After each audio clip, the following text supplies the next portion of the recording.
Hallo maatjies, baie welkom by ons volgende Sabbatskool storie. Vandag is ons storie se naam Noag bou 'n skip.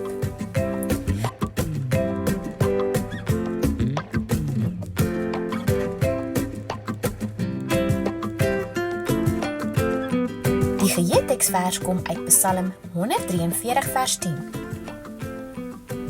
Leer my u weë, o Here, vir u is God. Die boodskap is dat mense in God se familie wil doen wat hy wil hê hulle moet doen. Wanneer jou ouers jou vra om iets te doen jy dit sonder om te praat? Doen jy dit omdat jy hulle liefhet? Noag is deur God gevra om 'n groot skip te bou. Hy kon nee gesê het, wat dink jy, het hy gedoen? Toe Noag geleef het, was hy een van die min mense wat nog in God geglo het. Die aarde was nog jonk.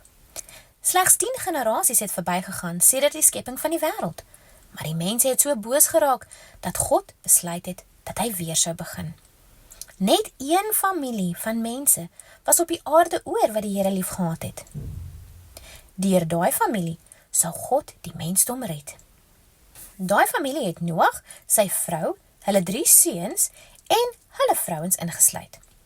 God het sy plan met Noag gedeel om die aarde skoon te was met 'n vloed. Hy het vir Noag gevra om 'n groot skip te bou. Die skip sou groot genoeg wees om vir Noag, sy familie en die diere veilig deur die vloed te neem. Die boot wat Noag moes bou, was nie 'n gewone boot nie, dit was massief. Dit was so lank soos 1,5 rugbyvelde. Dit was hoër as 'n 4 verdieping gebou. God het vir Noag baie duidelike instruksies gegee wat hy baie noukeurig moet volg. En Noag het aan die werk gespring. Noag se oeroupa, Henog, was 'n baie godvreesende man. God het hom hemel toe geneem sodat hy nie sou doodgaan nie. Henog het sy familie geleer om God lief te hê. Methuselah het dit ook aan sy seuns en sy dogters oorgedra en sy kleinseun was Noag. Noag het 3 van sy eie seuns gehad, Shem, Ham en Jafet. So was daar net een godvreesende familie oor op die aarde. Hulle het vir Noag gehelp om die boot te bou. Hierdie groot skip sou die mensdom red en die diere wat God gemaak het.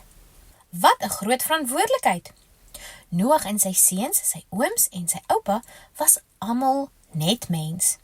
In al die jare wat hulle saamgewerk het hulle seker 'n paar keer nie met mekaar saamgestem nie, maar hulle het 'n belangrike doel voor oë gehad.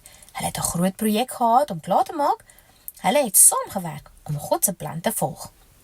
Hulle moes hulle verskille eenkant sit sodat hulle God se wil kon doen.